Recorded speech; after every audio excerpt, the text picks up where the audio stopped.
দেশের ব্যাংকিং খাতে দুষ্ট চক্র ঢুকে পড়েছে, এ অভিযোগ করেছেন বাংলাদেশ অর্থনীতি সমিতির সভাপতি ডক্টর কাজী খলিকুজ্জামান। তার মতে, পেঁয়াজের বাজার থেকে শুরু করে কোনো বাজারই এ চক্রের দখল থেকে মুক্ত নয়। 2024-25 অর্থ বছরে বিকল্প বাজেট প্রস্তাবনা অনুষ্ঠানে এসব মন্তব্য করেন তিনি। দুর্নীতি, অর্থ পাচার বন্ধ ও কালো টাকা উদ্ধারে আলাদা কমিশন গঠনের পাশাপাশি সুশাসন প্রতিষ্ঠার তাগিদ দেন অর্থনীতিবিদরা। মাইনুল শোভনের রিপোর্ট। আগামী 6 জুন জাতীয় সংসদে পেশ হবে 2024-25 অর্থ বছরের প্রস্তাবিত বাজেট। এবারের বাজেটের আকার হবে 8 লাখ কোটি টাকা। তবে জাতীয় বাজেট উত্থাপনের 3 দিন আগে বিকল্প বাজেট প্রস্তাবনা দিয়েছে বাংলাদেশ অর্থনীতি সমিতি। এতে 11,95,486 কোটি টাকার ব্যয় বরাদ্দ প্রস্তাব করা হয়েছে, আর রাজস্ব আহরণ ধরা হয়েছে 10,24,767 কোটি টাকা।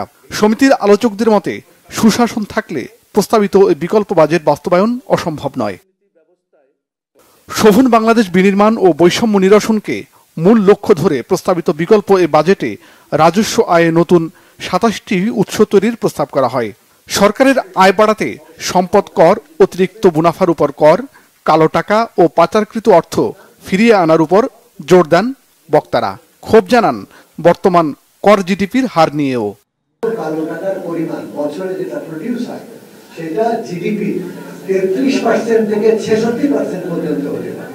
কর জিডিপি অনুপাত আমাদের প্রায় 9%, প্রায় পাকিস্তানের চাইতেও কম, স্যার বলেছেন। নেপালে 18%। দুর্নীতি, কালো টাকা, অর্থ পাচার সংশ্লিষ্ট বিষয়ে একটি স্বাধীন commission, independent commission on corruption, black money and money laundering গঠন করা হোক। দেশের ব্যাংকিং খাতের বিদ্যমান দুরবস্থা নিয়ে ক্ষোভ জানায় অর্থনীতি সমিতি।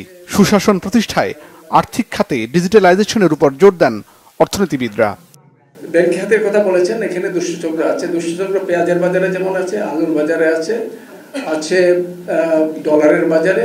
তারা যেভাবে দখল করে নেওয়ার চেষ্টা করছে বিভিন্ন বাজারকে, আলাদা আলাদা দেখি আলুর বাজার থেকে সব জায়গায়, তাহলে আমাদের অগ্রগতি আমরা যেটা বলছি সেটা হবে না।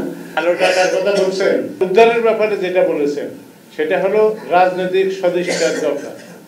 সেটা কিন্তু আপনার রাজনৈতিক সদিচ্ছার মধ্যে দিয়ে রাজনীতি, অর্থনীতি দুইটা, কিন্তু অর্থনীতিকে পরিচালনা করে রাজনীতিকরা।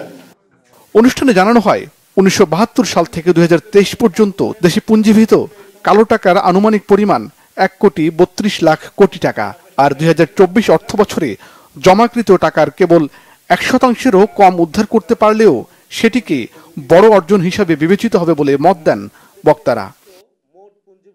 মাইনুল শোভন, বাংলা ভিশন, ঢাকা।